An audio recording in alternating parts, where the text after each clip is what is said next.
दोस्तों, डायरेक्टर अनुराग बासु की film metro इन दिनों मैंने देखी और फ़िल्म देखने के बाद मेरा पहला रिएक्शन तो ये था कि यार ये बहुत लंबी है। लगभग पौने 3 घंटे की ये फ़िल्म है और 4 एपिसोडिक कहानियाँ हैं। एक ही फैमिली के 4 मेंबर हैं, वो अलग-अलग मेट्रो सिटीज़ में हैं और उन सब की लाइफ़ में क्या चल रहा है। अब क्या चल रहा है, वो है ठरक, क्योंकि इतनी बार इस शब्द का डायरेक्टर ने इस फ़िल्म में इस्तेमाल किया है और फ़िल्म के साथ-साथ डायलॉग्स तो छोड़िए, गाने में भी इस्तेमाल कर लिया कि इश्क है या ठरक।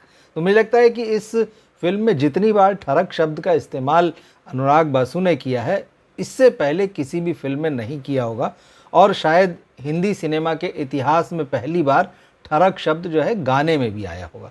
तो इस चीज़ को तो हम बहुत अच्छे से नोट कर लें कि अनुराग बासु ने ये जो फ़िल्म बनाई है, इसके सेंटर में एक शब्द है ठरक। अब ठरक क्या होती है ये आपको समझाने की ज़रूरत नहीं है। और इस फ़िल्म की जो चारों कहानियाँ हैं, 4 कपल्स की जो कहानियाँ हैं इसमें, उनकी ज़िंदगी भी जो है वो इसी के आस-पास घूम रही है। फ़िल्म की 4 कहानियों में से 3 कहानियाँ तो मैरिड कपल्स की हैं और जब मैरिड हैं तो एक्स्ट्रा मैरिटल रिलेशनशिप भी है या उसके आस-पास जो है बातें हैं। एक कहानी जो है वो ऐसे कपल की है जो शादीशुदा नहीं है, लेकिन दोनों की ज़िंदगी में अलग-अलग लोग जो हैं वो आते-जाते रहते हैं। यहाँ भी जो मामला है वो मल्टीपल पार्टनर्स का है। अब इसमें जो पहली कहानी जिसने मुझे सबसे ज़्यादा इम्प्रेस किया और मुझे लगा कि हाँ, ये अच्छी कहानी है और इसमें इमोशंस भी हैं, वो कहानी अली फज़ल और फ़ातिमा सना शेख की है। दोनों शादीशुदा हैं लेकिन उनकी ज़िंदगी में स्ट्रगल चल रहे हैं। अली फज़ल का जो कैरेक्टर है वो एक सिंगर बनना चाहता है, म्यूज़िशियन बनना चाहता है और कामयाब होना चाहता है। फ़ातिमा सना शेख अपने करियर को सैक्रिफ़ाइस करती हैं, लेकिन फिर उनकी ज़िंदगी में किस तरह से उथल-पुथल मचती है। उनकी ज़िंदगी में उनका एक दोस्त है पार्थ, किस तरह से उसकी ज़िंदगी, पार्थ जो है यहाँ पर आदित्य रॉय कपूर ने वो रोल प्ले किया है, तो वो यहाँ पर सिंगल है और एक और सिंगल कैरेक्टर वो सारा अली खान का है। दोनों फ़िल्म की शुरुआत में मिलते हैं मगर सारा जो है वो किसी से एंगेज्ड है, जिस ऑफ़िस में वो काम करती वहीं पे। तो सारा और उसका जो मंगेतर है उसके बीच किस तरह की रिलेशनशिप है, कैसे सारा उससे अलग होती हैं और फिर किस तरह से आदित्य से जुड़ती हैं। आदित्य को यहाँ पर ट्रैवल ब्लॉगर बताया गया है जो कि ज़िंदगी में बहुत बिंदास है और जिसके कैरेक्टर को फ़िल्म इस तरह से इस्टेब्लिश करती है कि वो तो साल में 3-4 लड़कियों के साथ में कभी न कभी हुकअप जैसे रिलेशनशिप्स में रहता है। लगता है फ़िल्म देखते हुए कि यार सबसे सही और सेट बंदा तो यही है। इसके थॉट जो हैं बहुत क्लियर हैं। बाकी सब जो हैं अपनी रिलेशनशिप और रिलेशनशिप स्टेटस को लेकर बहुत कन्फ्यूज़ हैं। फ़िल्म की एक कहानी जो शुरुआत में मुझे काफ़ी इंटरेस्टिंग लग रही थी, वो थी पंकज और कोंकणा सेन शर्मा की। दोनों की शादी को 15-16 साल हो चुके हैं और एक मिड लाइफ क्राइसिस चल रहा है और ऐसे में पंकज का जो किरदार है वो कहीं मैरिज से बाहर जो है रिलेशनशिप तलाश करता है और फिर किस तरह से कोंकणा उससे बदला लेती है। इंटरेस्टिंग है, लेकिन फर्स्ट हाफ के बाद ये कहानी जब सेकंड हाफ में आती है तो ऐसा लगता है कि डायरेक्टर ने इसको च्युइंगम के जैसा बहुत ज़्यादा खींच दिया है। और एक और चीज़ इस कहानी में, इस फिल्म में नज़र आती है कि इस फिल्म की जो फीमेल किरदार हैं, ऐसा लगता है कि सारा अत्याचार जो है उन्हीं के ऊपर हो रहा है। मर्द जो हैं इस कहानी में वो सारे यहाँ वहाँ मुँह मार रहे हैं और उनकी ज़िंदगी में और कोई काम ही नहीं है। औरतें जो हैं वो बहुत सीधी-सादी हैं, बड़ी सरल हैं और बड़ी इनोसेंट हैं, लेकिन फिर वो बदला लेने के लिए इस तरह के काम करती हैं कि जिससे उनकी लाइफ में जो मर्द हैं वो परेशान हो जाते हैं। कहीं न कहीं जो अनुराग बसु जहाँ पे बराबरी की बात करते हैं, वो सेकंड हाफ में आते ऐसा लगता है कि वो झुक गए हैं, कुछ कहने की बात कर रहे हैं, एक ही तरफ की बात कर रहे हैं। तो ये कहानी जो है सेकंड हाफ में बैलेंस खो देती है। पहला हाफ दरअसल जो है बहुत म्यूज़िकल है। ऐसा लगता है कि प्रीतम के साथ मिलकर अनुराग ने इस फ़िल्म को प्लान किया है और कुछ अलग और कुछ एक्सपेरिमेंट करने की कोशिश की है। शुरुआत में अच्छा लगता है, म्यूज़िकल चल रही है सारी चीज़ें, लेकिन अब समस्या यहाँ पर फ़िल्म के पीआर की है, फ़िल्म की मार्केटिंग की है। जब आप इस तरह की फ़िल्म बना रहे हैं, तो आपको लोगों से, दर्शकों से पहले ही ये बहुत साफ़ कर देना चाहिए कि एक म्यूज़िकल फ़िल्म है। लेकिन आप ये कहते हैं कि भाई ये तो एंथोलॉजी जैसी फ़िल्म है, जो फ़िल्म की कहानियाँ आप मार्केट में डालते हैं रिलीज़ से पहले या जो भी उसके सिनॉप्सिस डालते हैं, तो ऐसा लगता है कि ये एपिसोडिक या एंथोलॉजी वाली फ़िल्म है, लेकिन म्यूज़िक का ज़िक्र कहीं नहीं होता। म्यूज़िक का ज़िक्र जब पहले आया था तो ये वो हाँ यार प्रीतम का म्यूज़िक है और जिस तरह से पिछली फ़िल्म थी, इस फ़िल्म का जो स्पिरिचुअल प्रीक्वल था जिसको आप कहते हैं लाइफ इन अ मेट्रो, तो उस फ़िल्म के गाने अच्छे थे, वहाँ भी 4 कहानियाँ अलग-अलग थीं, तो लग रहा था लोगों को कि ये उसी तरह से फ़िल्म होगी। फ़िल्म उस तरह से लेकिन म्यूज़िकल है। इसकी पूरी जर्नी जो है वो वाया म्यूज़िक होती है। बीच-बीच में शुरुआत से ही प्रीतम के गाने आते हैं, 2 सीन 4 सीन हुए, प्रीतम का गाना आ गया या फिर जो कैरेक्टर्स हैं इस फ़िल्म के, वो ख़ास तौर पर फर्स्ट हाफ में अपने डायलॉग्स भी म्यूजिकल अंदाज में बोलते हैं। मुझे ऐसा लगता है कि अनुराग बसु ने जब इस फिल्म को प्लान किया होगा तो वो काफ़ी म्यूजिकल रहा होगा और शायद हो सकता है सोचा होगा कि इसको पूरा उसी तरह से बनाएंगे। लेकिन सेकेंड हाफ में जिस तरह से ड्रामा घूमता है, टेंस सिचुएशन आती, तो शायद ये सोचा हो कि यार ये टेंशन में गाना गाते हुए आदमी कैसा लगेगा, तो शायद जो है कुछ ट्रैक वगैरह बदले गए होंगे। क्योंकि ये खबरें भी बहुत आई हैं कि अनुराग बासु ने इस फिल्म को बहुत लंबा समय लिया, 250 दिन की शूटिंग की, बार बार शूट करते रहे, बार बार एडिट करते रहे।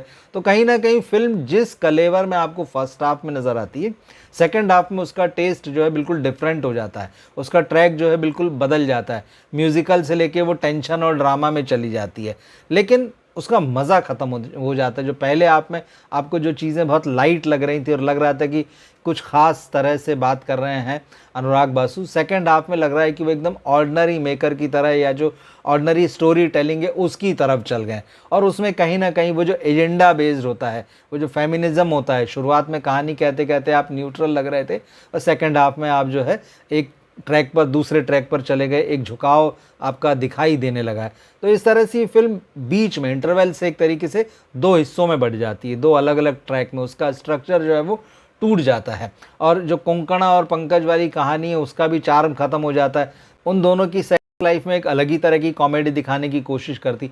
अनुपम खेर और नीना गुप्ता की जो कहानी है, दोनों की अलग अलग शहरों में अलग अलग लाइफ पार्टनर्स के साथ में या फैमिली मेम्बर्स के साथ में वो शुरू होती, लेकिन सेकंड हाफ में जब दोनों साथ में आते हैं, मिलते हैं, उसके बाद कहानी जिस तरह से मोड़ लेती है और लास्ट तक जब पहुंचती, तो आखिरी में आप देखते हैं कि डायरेक्टर ने सबके केस तो सेटल कर दिए, सबके बीच में जो गलत फहमियाँ हुई थी या जो सबके परिवार बिखरे और टूटते नज़र आ रहे थे, सबको एक जगह पर ले आए। लेकिन उन्होंने अनुपम खेर को क्यों छोड़ दिया कि उनकी लाइफ में जो कन्फ्यूजन उन्होंने दिखाया है लास्ट में उसको क्यों सेटल नहीं किया, उनको क्यों अकेले छोड़ दिया, ये भी सवाल बना रहता है। आदित्य रॉय कपूर और सारा अली खान की जो ऑन ऑफ कहानी दिखती है, आपको पर्दे पर दिख रहा होता है कि ऑन ऑफ चल रहा है, एक दूसरे के साथ वो छिड़खानी कर रहे हैं, सीधे सीधे चीज़ें कुछ नहीं कर रहे हैं, लेकिन ये इतना प्रिडिक्टेबल जोन है कि आपको मालूम होता है कि इस कहानी के लास्ट में क्या होगा। फिल्म को शूट ठीक ठाक ढंग से किया गया है, लेकिन म्यूज़िक पर बहुत ज़्यादा बेस्ड होने के बावजूद ये फिल्म का म्यूज़िक ऐसा नहीं कि जिसको कि आप याद रखें। सिर्फ एक गाना ऐसा है, तुम्हें भूलने में मुझे ज़माना लगे, उसको अगर छोड़ दें तो कोई गाना या उसकी लाइंस जो हैं वो आपको याद नहीं रहती। अब इन चार मैच्योर स्टोरीज़ के बीच में डायरेक्टर ने एक टीनेज का भी एंगल डाल दिया है। कोंकणा और पंकज की एक बेटी बताई गई है 15 साल की, वो अपनी सेक्सुअलिटी को लेकर जो है वो परेशान है, वो अपने ओरिएंटेशन को लेकर सवाल करती है, खुद पर भी डाउट करती है, बाहर भी एक्सप्लोर करने की कोशिश करती है। अब ये चीज़ क्यों डाली? जब अगर आप चार मैच्योर स्टोरी दिखा रहे हैं तो एक टीनेज वाला एंगल आपने क्यों डाला, ये भी समझ में नहीं आता। हो सकता है कि आप ये दिखाना चाह रहे हो कि मेट्रो में आजकल इस तरह की चीज़ें बहुत ज़्यादा है, लेकिन ये पूरी चार कहानियों से इस लड़की का ट्रैक जो है, टीनेज लड़की का, बिल्कुल ऑफ ट्रैक नज़र आता है। तो ओवरऑल मामला ये निकल के आता है कि फिल्म शुरुआत तो अच्छी लेती है, लेकिन बीच में इंटरवल आते आते ये फिल्म बिखर जाती है और सेकंड हाफ में अलग अलग रास्तों पर दिखाई पड़ती है। फर्स्ट हाफ का स्ट्रक्चर जो है वो सेकंड हाफ में नहीं मिलता है।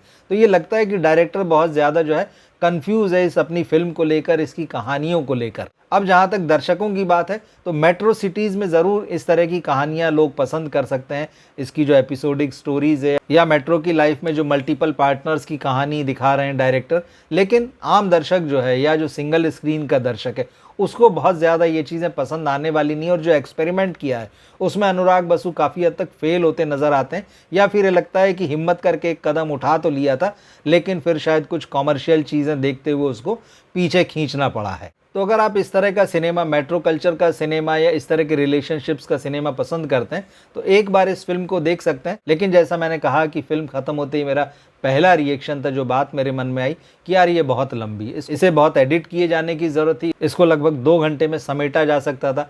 फिर ये होता कि ठीक है, 4 कहानियाँ हैं, आधे आधे घंटे की हैं, एक ही फैमिली के मेंबर्स की बात कर रही है और 4 महानगरों में घूमते घूमते फिर एक जगह पर आकर ख़त्म हो जाती। लेकिन फिल्म की लेंथ जो है सेकेंड हाफ में बहुत ज़्यादा महसूस होती है और उसकी वजह वही मुझे लगता है कि सेकेंड हाफ उस तरह से कनेक्ट नहीं करता है या बहुत ज़्यादा ड्रामाई हो जाता है। फर्स्ट हाफ में म्यूजिकल होते हुए भी वो जितनी रियल लगती है, सेकेंड हाफ में वो उतनी ही फिल्मी हो जाती है। तो अगर आपने ये फिल्म देखी हो तो कमेंट बॉक्स में ज़रूर लिखिएगा। मिलते हैं फिर हम अगले वीडियो में। नमस्कार।